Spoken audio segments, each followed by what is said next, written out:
So for this next quiz, because I have so much material to cover and not enough time to really do it orally with you or in written format as I would in person, you're going to have to read the sections in your book. It's imperative that you do that.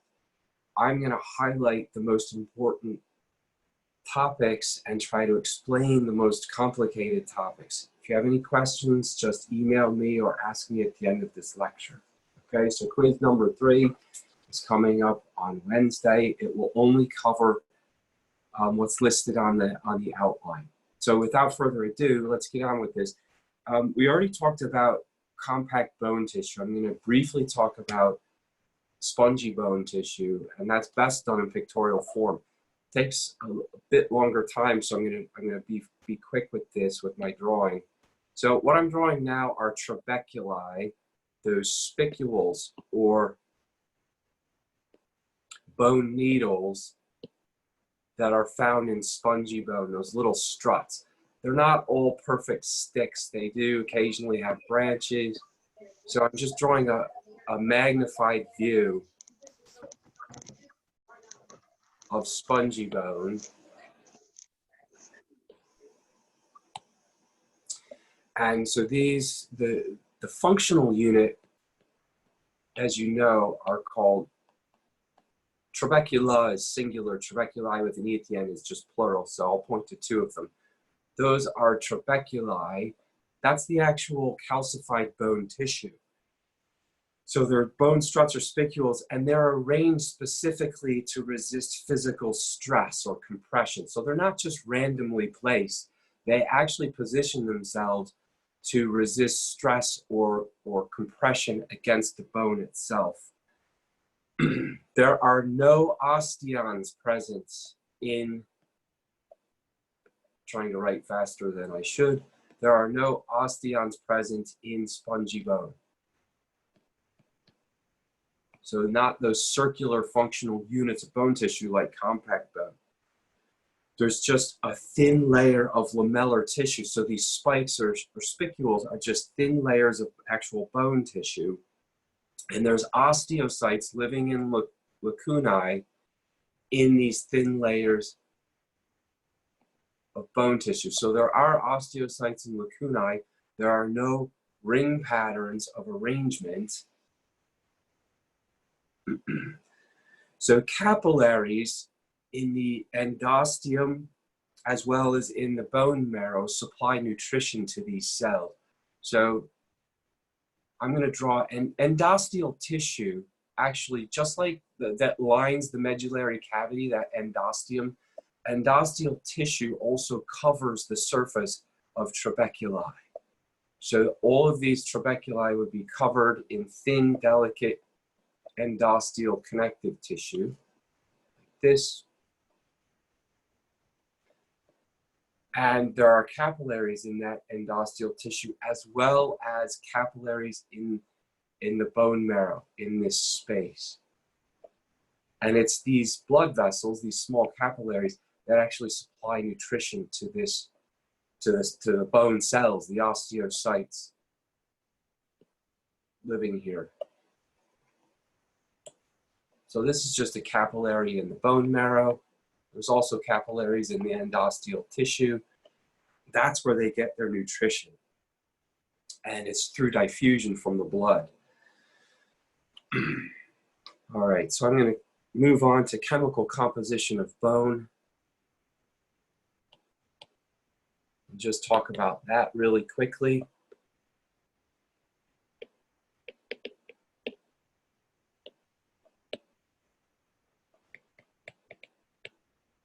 So chemical composition of bone tissue, I like to tell students to just think of it in there's two types of chemical composition. The first is it's organic and inorganic. So there's an organic component and an inorganic. The easy way to think of these, organic is the osteoid, the stuff that is really secreted, it includes osteoid, mostly, the stuff that's secreted by those, that's supposed to be OID, osteoid, the stuff secreted by osteoblasts. So there's also living cells, that's a living component, osteoblasts, osteocytes, collagen fibers, and glycoproteins. That just means a protein with attached to sugar. So that's pretty much the organic component. Inorganic, just think of mostly minerals. So mineral salts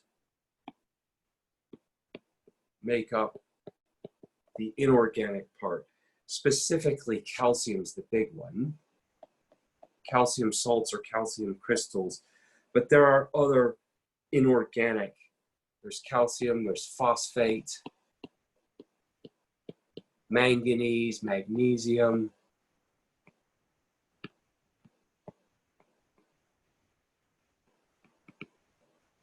Mostly this one, that's the predominant mineral. The organic component gives bone its flexibility. We don't think bone is flexible. It really is on a microscopic level. So when trauma of any sort is imposed upon a bone, it does have the ability to flex a small amount and absorb trauma, compression, or force. And what happens typically is sacrificial bonds in collagen fibers break way before a bone breaks. So, for example, if you jump off of a 3-foot step or a 4-foot step, and that compression trauma that's put on your bones, or you bump something really hard, or your arm gets caught in something, it starts to bend, there are sacrificial bonds that are broken in collagen fibers that actually release themselves. They break way before the actual bone breaks. That's a good thing. It gives bone its flexibility. The inorganic minerals give bone its hardness. So the crude analogy that some textbooks and some instructors give is the inorganic part of bone is sort of like the concrete or cement in a column that's being poured, say, for a highway post or something, and then the metal rebar that's running through that concrete would be analogous to the organic collagen fibers running through there.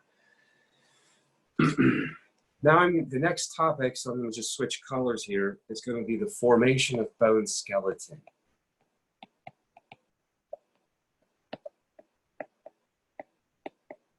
And this is an embryonic formation of our skeleton.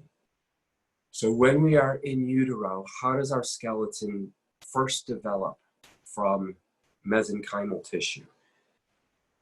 That's what this topic is about.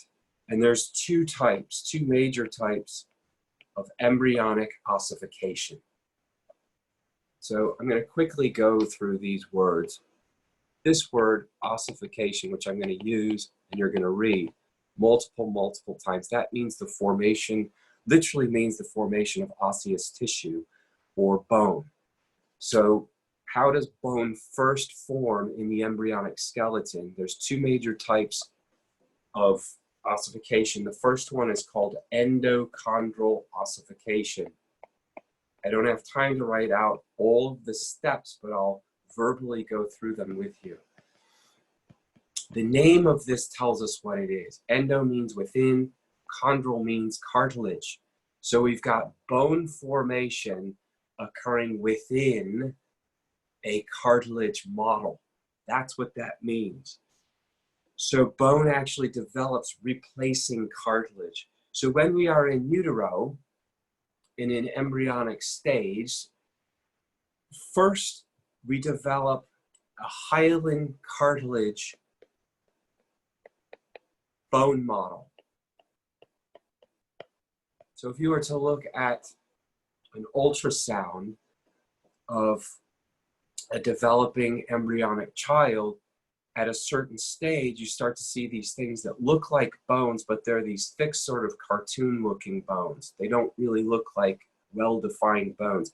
That's actually hyaline cartilage developing first. And then we get ossification of that hyaline cartilage model. So that's how that all bones use this form of development or ossification, except cranial bones in the skull and the clavicles or collarbones. So all the rest of our bones in the human body develop with endochondral ossification. That means ossification developing from a hyaline cartilage model.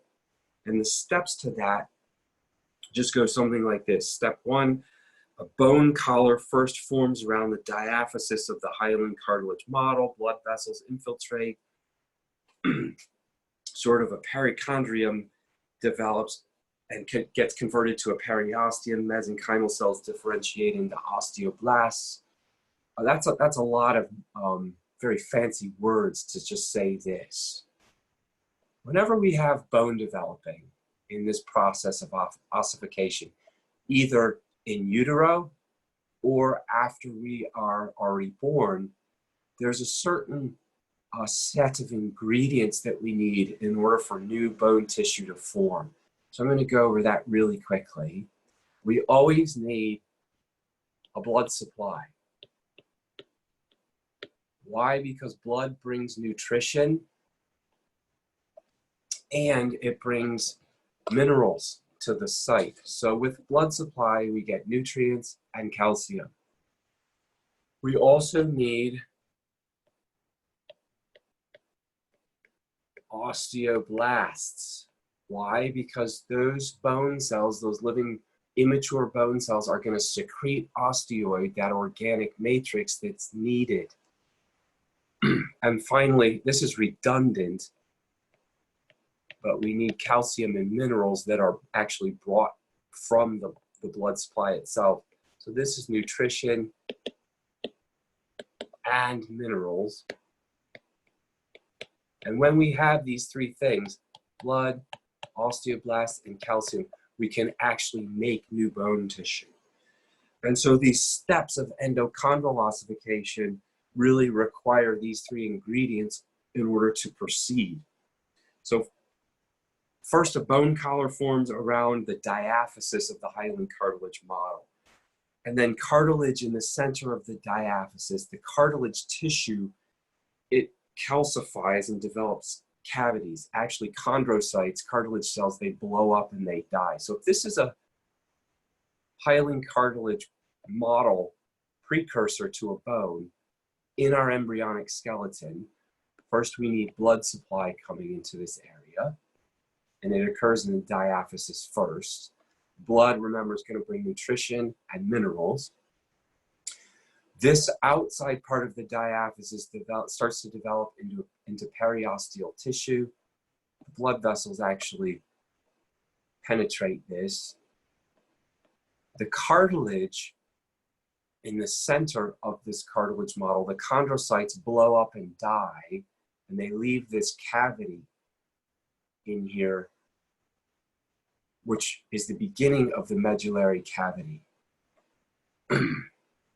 We get differentiation of chondroblasts into, and mesenchymal cells into osteoblasts. So we get these immature bone cells in this area that start to secrete osteoid. The blood vessels are going to bring calcium. And so we get ossification. We have all three ingredients now, first in this area of the diaphysis. A periosteal bud invades the internal cavity. So ossification, it's also important to remember this. Whenever we get new bone forming, we almost always get spongy bone developing prior to compact bone.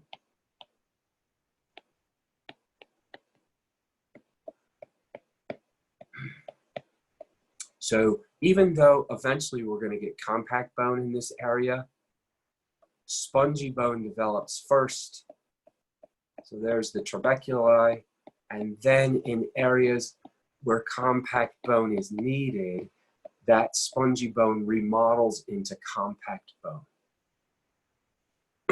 And then we get spongy, the same thing happens in the epiphyses, in the ends. We get our ingredients, we get blood invading here and here.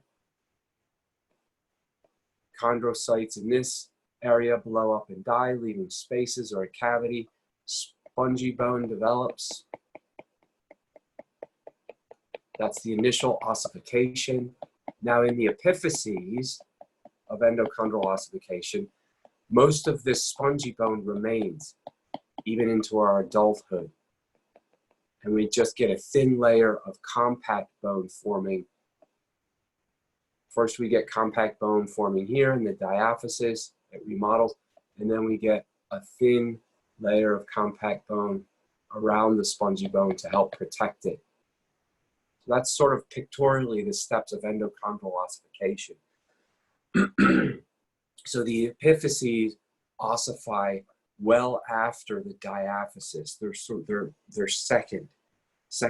secondary ossification centers, they're called.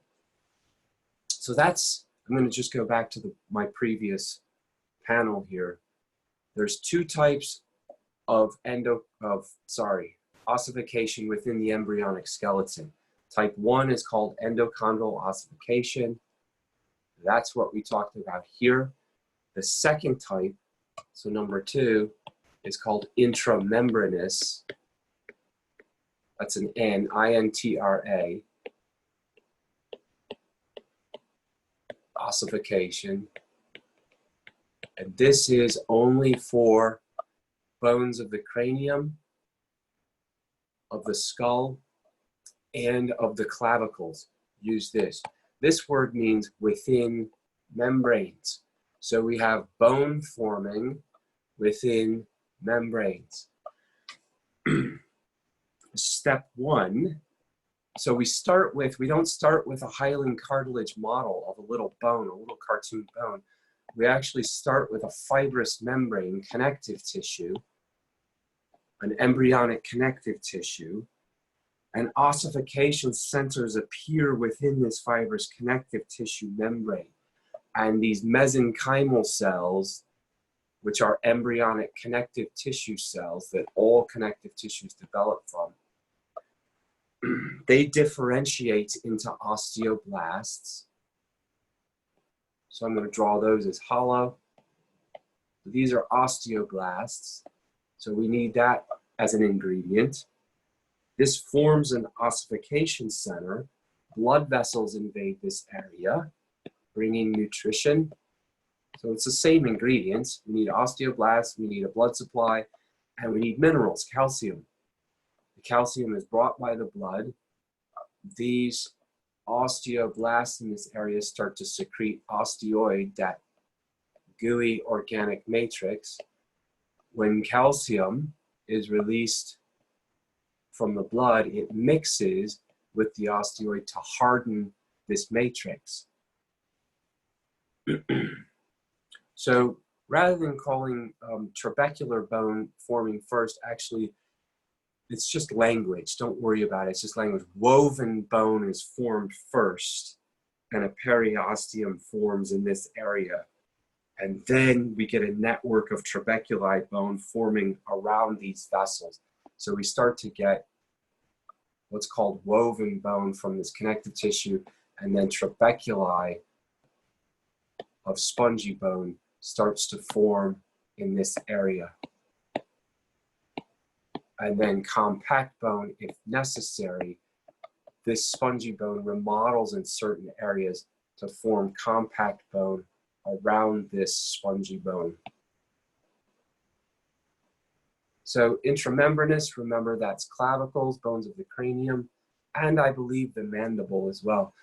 And it means developing within membranous tissue, as opposed to endochondral ossification, which is the formation of bone tissue within a hyaline cartilage model, and that's all of the other bones in our skeleton. Now I'm going to talk about bone growth. This means after we're born. So I'm not talking about the embryonic skeleton anymore. I need to move on to, there's two major types of bone growth in length and bone growth in diameter or thickness. So the first one I'm going to talk about is length. We've all heard of growth plates. That's what this involves. Long bones grow. They get longer when we're young. As we grow, long bones get longer through the use of the epiphyseal plate, which is known as a growth plate. And here's how it works. I'm going to draw a quick picture again. If this is the epiphysis of the bone, I'm in a young person now. Let's just say a 10-year-old. There's a hyaline cartilage plate that separates, it's in the metaphysis area, but we call it the epiphyseal plate, which is kind of strange. And it literally separates the epiphysis from the diaphysis of this bone. So most of our long bones when we are young look like this. If you were to x-ray a 10-year-old's bones, long bones, they would look something like this, even in their fingers and feet. This is the actual epiphyseal plate, the blue, or growth plate. They're synonymous. And it's hyaline cartilage material. That's why I drew it in blue. Now there's different areas of this growth plate that your book goes through, and they are worth noting. I am going to ask you this on the next quiz. So I'm just gonna number these. I draw 3 lines in this epiphyseal plate, and I number these 1, 2, 3, 4, and then number 5, area number 5 is actually in the diaphysis of the bone itself. So, and they're called zones, by the way, because they're, and we numbered them 1, 2, 3, 4, 5, and name them first the quiet zone. I don't have time to write all of this out. The quiet zone gets its name up here because there is very little cellular activity going on. So there's not a lot of metabolism, there's not a lot of cellular growth. It's almost just like a hyaline cartilage plate that's sitting up here, and there's almost no cellular activity whatsoever. And what's going to happen is the quiet zone is going to get pushed up as new cellular growth occurs down here. The quiet zone is going to get pushed up against the epiphysis, pushing it away from the diaphysis. The quiet zone, just remember, no cellular, very little to no cellular activity. But zone number 2 is called the proliferation zone. It's the opposite. In the proliferation zone, it is high chondroblast activity. That means new cartilage matrix is being laid down in zone 2 in here. So new cartilage, a new matrix, and new cartilage cells are being formed all in the proliferation zone, and it's pushing up on the quiet zone, which is pushing up on the epiphysis of the bone. And then zone 3 is called the hypertrophic zone.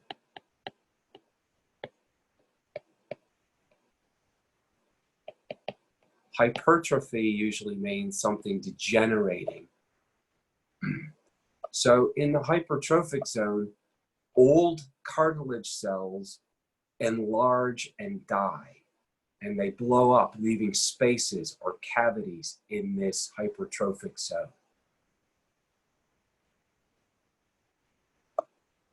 So old cartilage cells enlarge and die. They leave spaces in this area.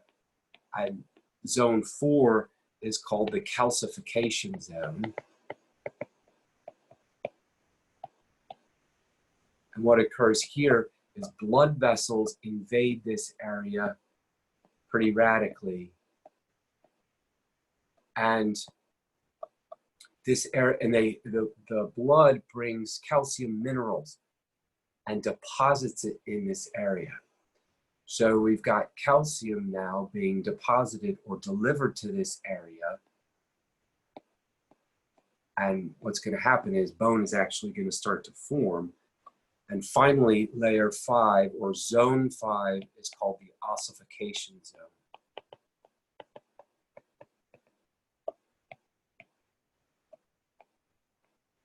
In the ossification zone, basically this is where new bone is forming, and we have a high osteoblast activity.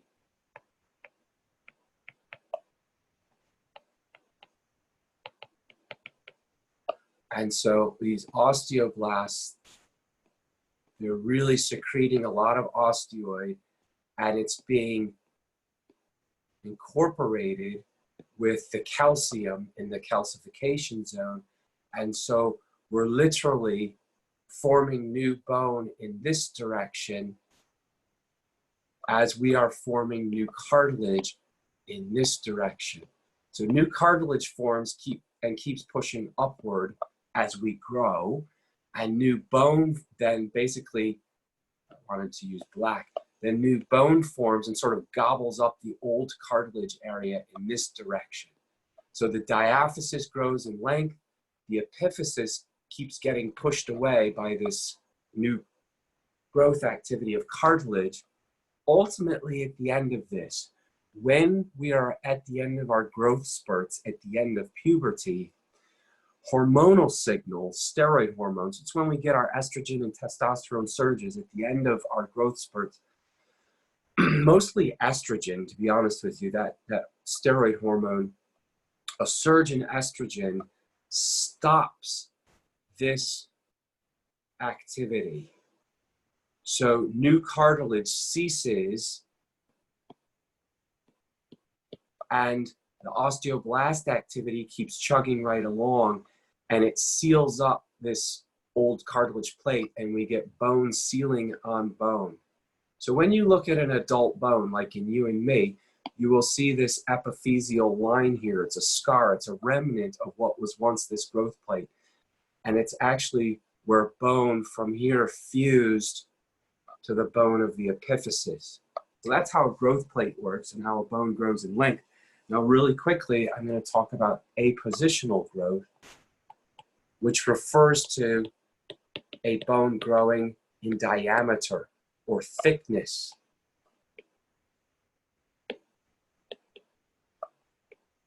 This one's even more simplified. So during apositional growth, basically this, osteoblasts beneath the periosteum. So if I have a bone here, here's the medullary cavity. I'm going to draw the periosteum in green. And I'll draw the endosteum in yellow.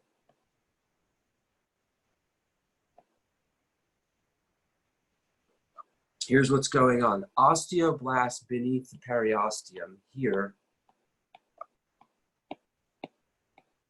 secrete bone matrix on the external surface of the bone. So obviously the bone is going to get thicker on its outside surface because osteoblasts secrete new matrix here, causing bone growth this way. Now there's also osteoblast activity going on here beneath the endosteum, but it's not as fast as the osteoblast activity on the outside. So we also have osteoclasts eroding old bone tissue in this area specifically as well. So these are osteoclasts. These are most of the osteoblasts. So what we end up with is a bone, I'll go this way because I have more space, a bone that becomes thicker and the medullary cavity widens as well. So our medullary cavity got wider in diameter, and that's because of osteoclast activity eroding bone tissue out here, and the bone tissue got thicker. That's because osteoblast activity outpaces the osteoclast activity. So even though the medullary cavity is getting thicker in here, the bone itself is also getting thicker because osteoblast activity outpaces osteoclast activity. Now this term, bone remodeling, it's just a term that refers to the ongoing process of osteoblast and osteoclast activity even after we are fully grown. So it's a coordinated symphony of osteoblast and osteoclast activity. In normal adults, total bone mass remains constant. However, we do have constant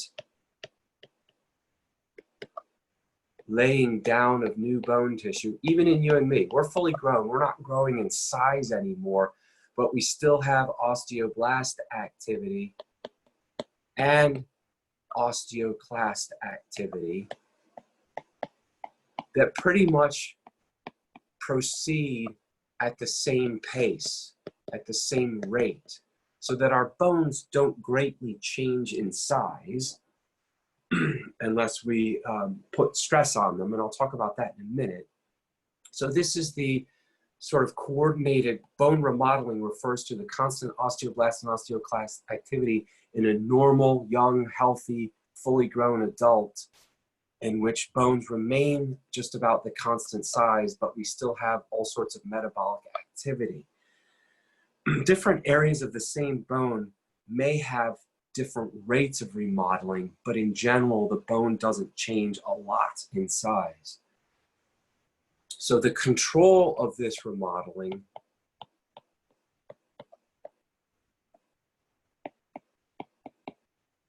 is basically controlled by hormonal signals. And I'm going to talk about those in a minute. Also, some nutritional aspects, nutrition influences remodeling as well. But before I talk about the hormonal regulation of bone remodeling, it is worth noting that ionic calcium, this is the most abundant mineral in the human body. And the reason is because it's used for so many physiologic functions. I think I mentioned this a long time ago. I'm going to list them now. In the human body, we use calcium, ionic calcium, for all muscle contractions. Every time you move, calcium is being used. Nerve impulse transmission. Every time your nervous system fires an impulse, it uses calcium. Blood coagulation. Every time that you I'm misspelling here, coagulation. Every time that you bleed and your blood needs to clot in order so that you don't bleed to death, calcium is used in that enzymatic pathway. Also, mitotic cellular divisions. Mitosis uses calcium. Every time a cell divides, calcium is used. And finally, oftentimes, when a gland secretes something, calcium is needed in order for those secretory cells to release their secretions. That gives you an idea of how important calcium is. I need to erase all of my boards now because I only get 10 boards per lecture unless I erase them. So I'm just going to quickly call up a new set of whiteboards. and talk about the role, the regulation of bone remodeling through hormonal controls. Over 99% of all the calcium in the human body is stored in our bones. And it's stored as minerals, calcium minerals in our bones. So that's over 99% of calcium. Much of the rest of that 1% is in the blood, is actually in our cells. So let me write this out. It's actually a little over 99%. About 99% of calcium is in the bones. About 1% are in our cells being actively used. And believe it or not, about 0.00, it's 2 zeros, 1%. So about 1/1000th of a percent is in the blood. Is in the blood. So this, though, is a very low amount, but it is our indicator. It's strictly regulated. So we have very, very little calcium circulating around in our bloodstream.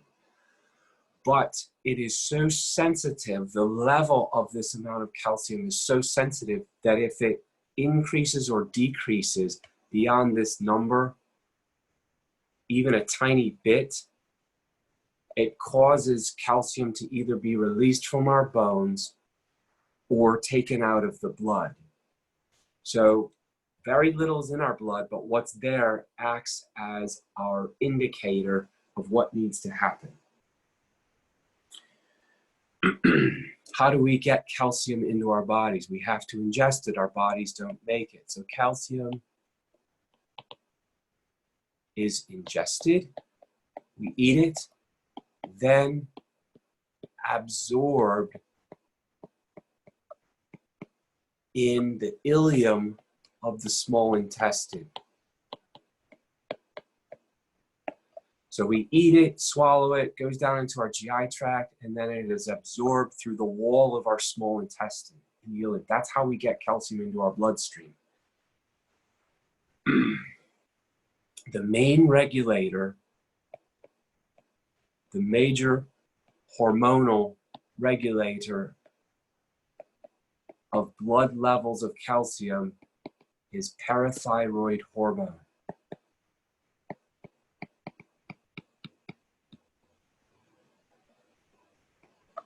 I'm going to just abbreviate that PTH so I don't have to write that out.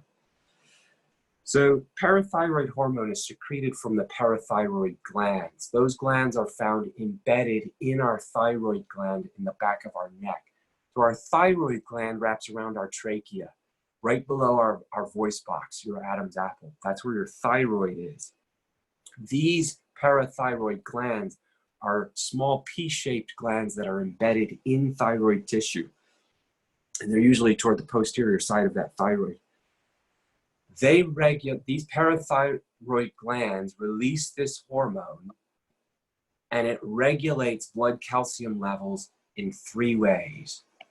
So PTH increases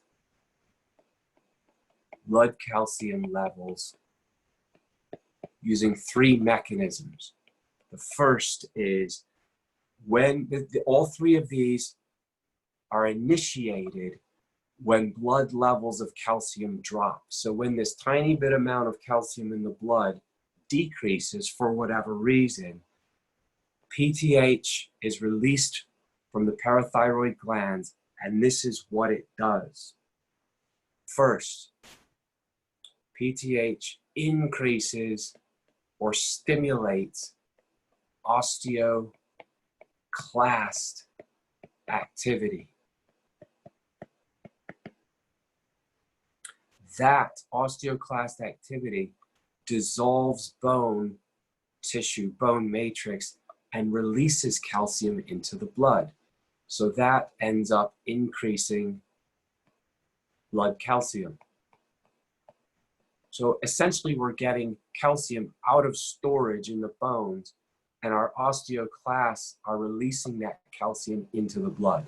That's stimulated by this hormone, PTH. Second mechanism that PTH uses is increases calcium absorption in the small intestine. So we ingest calcium. When PTH is released from the parathyroid gland, it increases the ability of our cells in the wall of the small intestine to absorb that calcium. That also increases blood calcium. And finally, PTH, this hormone, decreases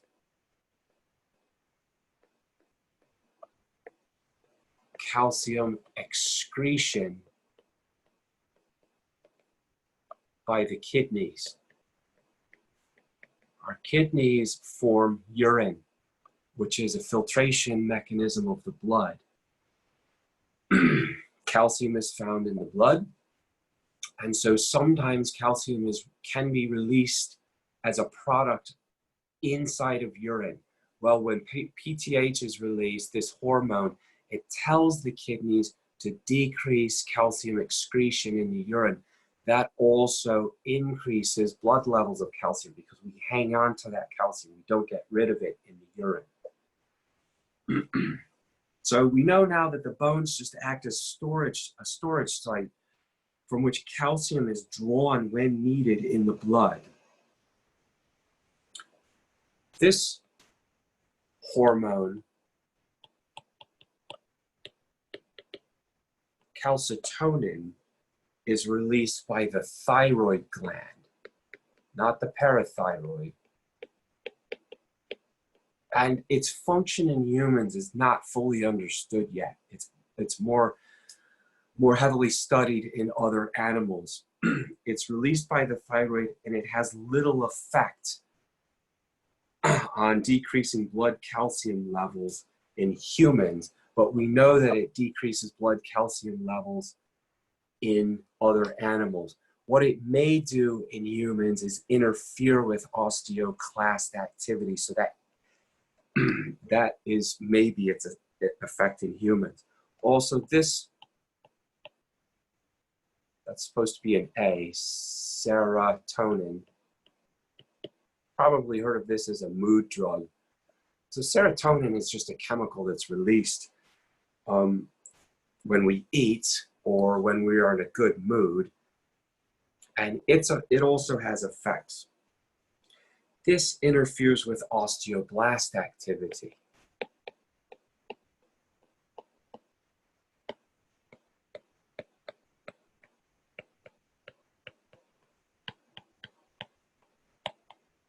So osteoblast activity builds new bone or secretes new bone matrix. It calcifies with calcium. Serotonin interferes with that activity, sort of disabling osteoblast activity to a very small degree, but that also keeps calcium in the blood. It keeps calcium from being deposited into bone as well. Now I need to talk about a new topic. I need to talk about the response to stress on bone.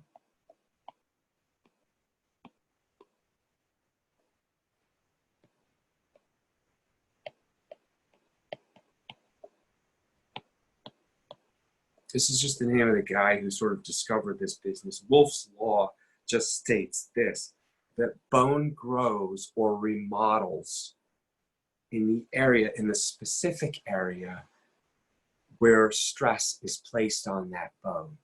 So just remember this, bone grows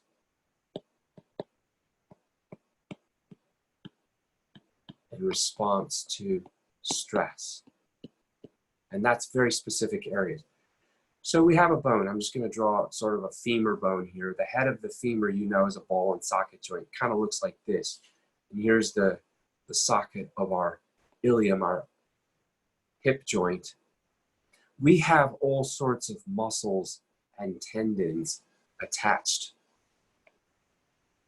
to this joint. Those muscles, every time they contract, every time we walk or stand, they pull, they contract, and they pull on certain areas of the bone. What Wolff's Law states is that in specific areas where bone is stressed, the bone grows. So we start to get these humps and bumps in these areas of stress where the tendons of these muscles can actually attach and grab onto. So stress, some mechanical stress on bones is not only necessary, it's healthy for normal bone growth. So I always tell students, think of that the next time you take the elevator up one flight of stairs. It's much healthier for you to walk up those stairs than it is for you to take the elevator, because the stress that you're putting on bones just by walking up those stairs is stimulating new bone growth. You've probably, if you've ever had a broken limb and your arm or leg or whatever has been in a cast, you know that bone atrophy, bone can actually degenerate and dissolve at a fairly quick rate. So it's the constant pulling and tugging of our muscles on bones that keeps them growing, stimulated, and healthy. This is best shown in things like right and left-handedness. People who are right-handed, their right arms are typically a little bit bigger, the bones and the muscles, than their left arm. A gross extreme example of that would be a tennis player. If they're right-handed, their right arm is huge compared to their left arm. Also, somebody like a weightlifter. So weightlifters not only typically have larger muscles, their bones are also larger and thicker because of the stress and the demands that are put on those bones. They get much heavier bone growth. Now, if we remove that stress or demand on the bone growth in that area disappears. So hence the broken bone example that I gave. When a bone is completely inactive, immobilized, and put in a cast, we can get serious bone atrophy over the course of weeks and months. Now, weeks and months bone atrophy is replaceable. Once our appendage or our bone comes out of that cast, we can rework that bone and we can grow that mass back. But years of inactivity, that bone isn't growing back. It's almost irreplaceable. So physical stress on a bone's matrix is quite good, is beneficial. And here are the steps that happens when stress is put on a bone. First, we get an increase in electrical activity of the minerals in that area. So if this muscle, for example, out here is pulling on the bone, first thing that happens is we get an increase in the electrical activity of the minerals in this area. That then attracts, sorry, that's supposed to be an R, that attracts osteoblasts to that area and invigorates them. Then they start to lay down new matrix. So I'm just going to write new ossification. So this stress then grows bone tissue in that area. Other dietary effects on bone, I'm just going to mention these. Vitamin D3, you know where that comes from. When UV rays hit our skin makes an inactive form of vitamin D. That's called cholecalciferol. That's inactive. That's from UV light hitting our skin. Then cholecalciferol makes its way to the kidney, where it gets converted to calcitriol. Calcitriol, that's an I, is the active form, what we call the active form of vitamin D. And then calcitriol enhances or increases calcium absorption in the small intestine. So vitamin D, which is made by the skin from sunlight, eventually through the kidney enhances the calcium that we eat in our diet, and we get it into our blood. Vitamin C, the wonder vitamin, is necessary for collagen synthesis, osteoblast differentiation. I don't know if you've ever heard of a deficiency of vitamin C called scurvy. Worth mentioning. Scurvy is from vitamin C deficiency. It's still present, not so much in the US or highly developed countries. This lack of vitamin C causes a disease called scurvy, which means a vitamin C deficiency, and we get a loss of bone mass.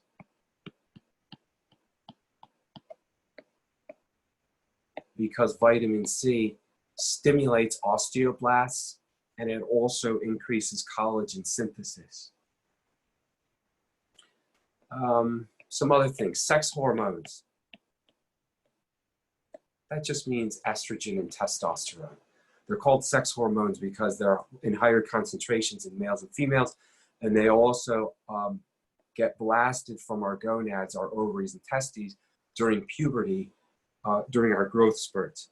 So both of these sex hormones, they greatly increase osteoblast activity. As a matter of fact, it is these steroid hormones, estrogens and testosterone, that are responsible for our rapid growth spurt at the end of puberty. I'm going to list just a couple more. Vitamin A.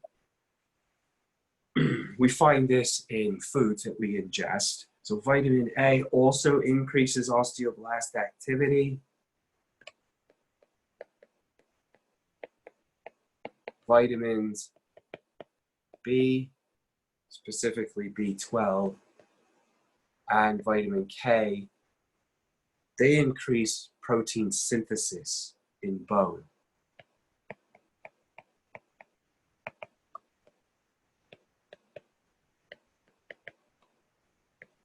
So that helps with the organic part of the matrix of bones. All right.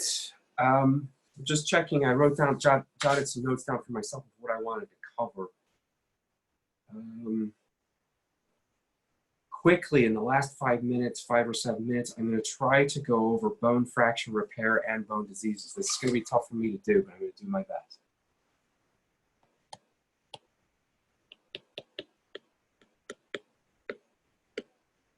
Read your book. That's my biggest word of advice.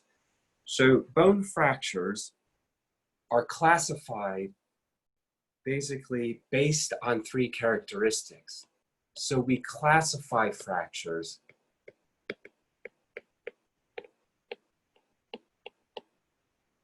based on 3 characteristics. First,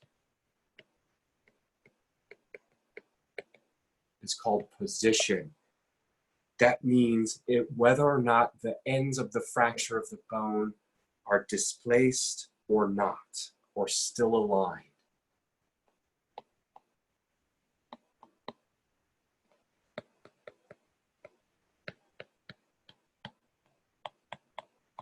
Second characteristic that we classify fractures are whether or not the fracture is complete or incomplete.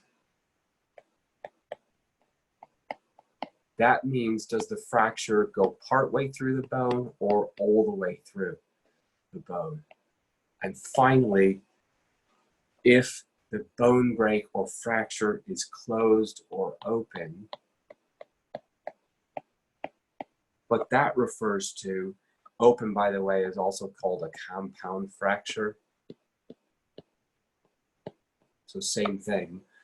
That if the bone ends actually penetrate through the skin or not. It would be considered a closed fracture if the broken bone ends are still not penetrating through the skin, and a compound or open fracture if the bone fragments or ends do penetrate through the surface of the skin.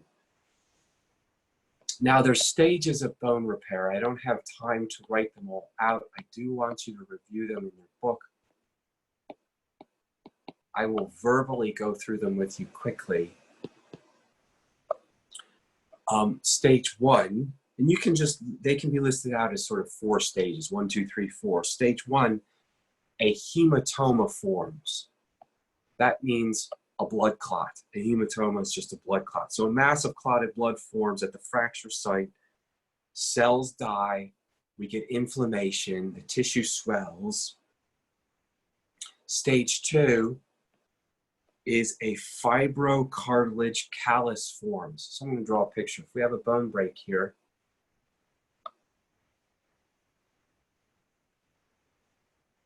stage 1, a hematoma forms. So we get a blood clot.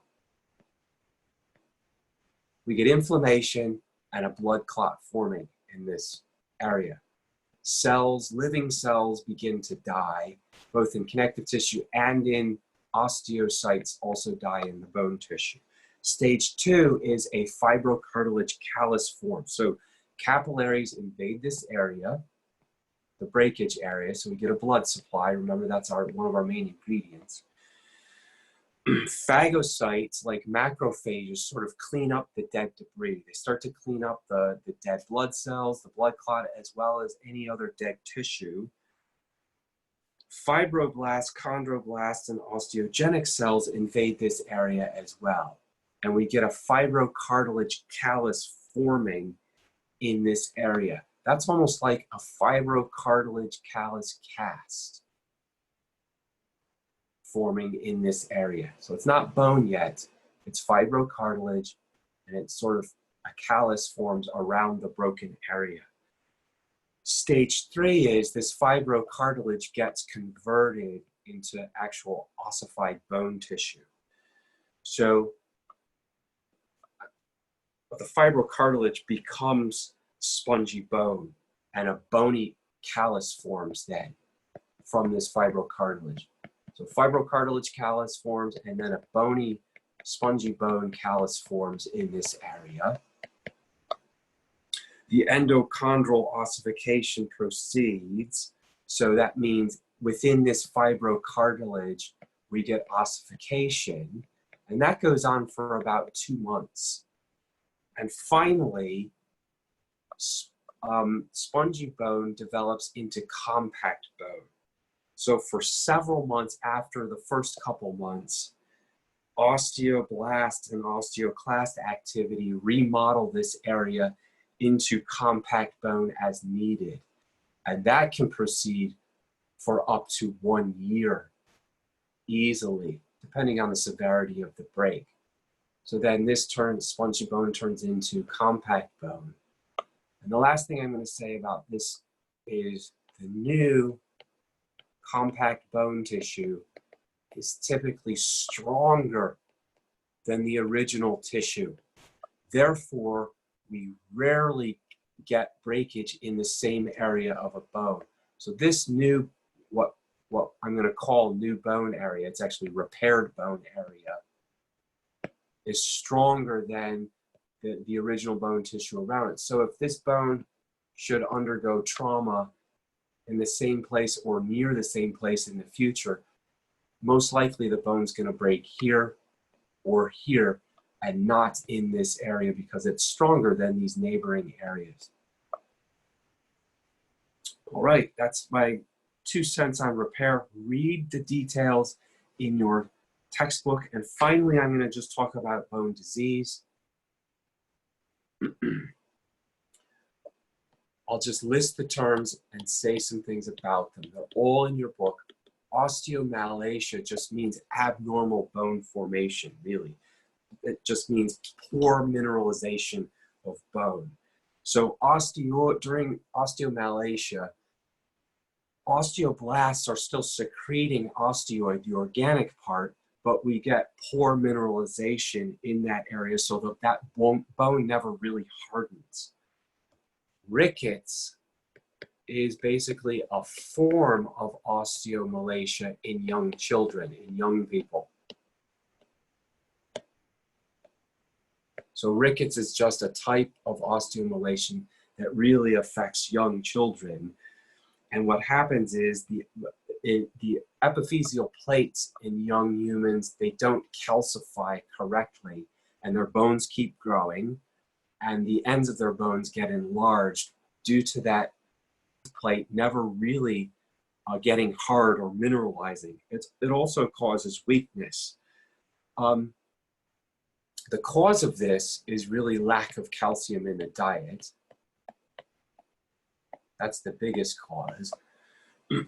Also vitamin D, lack of vitamin D, either from lack of UV rays, sun exposure, or vitamin D in the diet.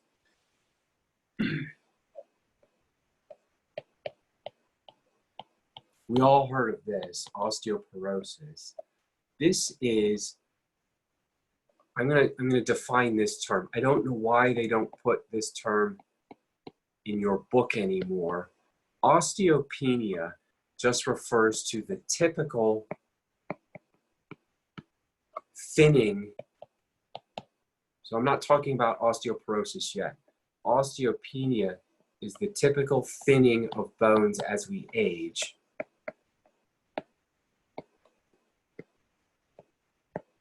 And this is caused from mostly reduced steroid hormones, specifically estrogens, but also testosterone.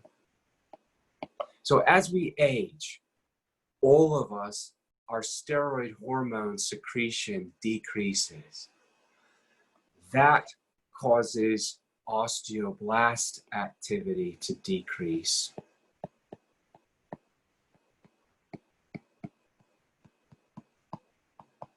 And osteoclast activity keeps chugging right along. So when we're young, when we're fully grown in our 20s and 30s mostly, osteoblast and osteoclast activity are relatively the same. They're going on and we're remodeling bone, but our bones stay about the same size. As we age, as we get into our 40s and 50s, and it's specifically severe for postmenopausal women, osteoblast activity starts to decrease, but osteoclast activity does not. And so we start to get the normal thinning of our bones. So this causes bone thinning. That's what this term means, osteopenia. Now, osteoporosis is sort of a severe condition of osteopenia. Osteoporosis is a disease in which our bones get so thin that their structural integrity is compromised. So I'm just going to write that they fracture. So we usually refer to osteoporosis as a severe condition of osteopenia in which there's a high risk of compensation of structural integrity of the bone itself. Now there's ways to treat this. I'm still talking about osteoporosis. Treatments are calcium supplements. That's good, except it doesn't correct the problem. It can slow osteoporosis, but it doesn't reverse it or cure the problem. So calcium supplements, usually in conjunction with vitamin D supplements, can help slow the progression of osteoporosis. Also, hormone replacement therapy, specifically estrogen. That's very effective. The problem is the side effects of estrogen therapy have been linked to certain uterine cancers and breast cancers. So that's a bit iffy at best as when weighing the benefits to the cost of that. So another drug that's readily available is called a bisphosphonate.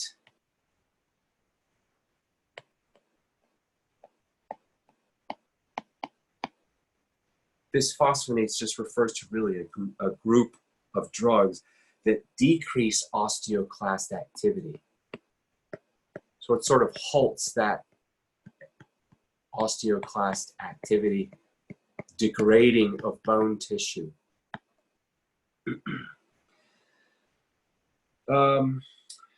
Last one, and then I'm done for the day. Almost made it in an hour, did not quite. Paget's disease. I always think of it as almost the opposite of osteoporosis. This is the abnormal, random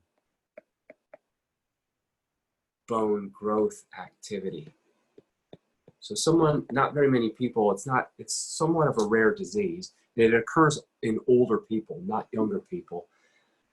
Sort of this random laying down of bone matrix on random places on bones occurs, but the bone is not really healthy bone. It's mostly a spongy bone that's weak, and it can be very painful. So it's similar to bone spurs, but it's not the same. Bone spurs typically grow. I'm just going to draw a heel, a calcaneus on somebody. I was a runner for a while, that's why I know this, and I got bone spurs on my calcaneus. There's a tendon underneath our foot, for example, that pulls on the plantar side of our foot, the underneath side of foot that's hooked up to the calcaneus that helps us run and walk. When this tendon gets strained or torn, its effectiveness on the calcaneus, pulling on the calcaneus, is reduced, and so the bone grows these little spurs to try to grab the tendon, and these little bone growths can become painful. This is not the same thing as a bone spur, but it's somewhat similar. It's random though. It's not necessarily stimulated by stress put on a bone like it is in a bone spur case.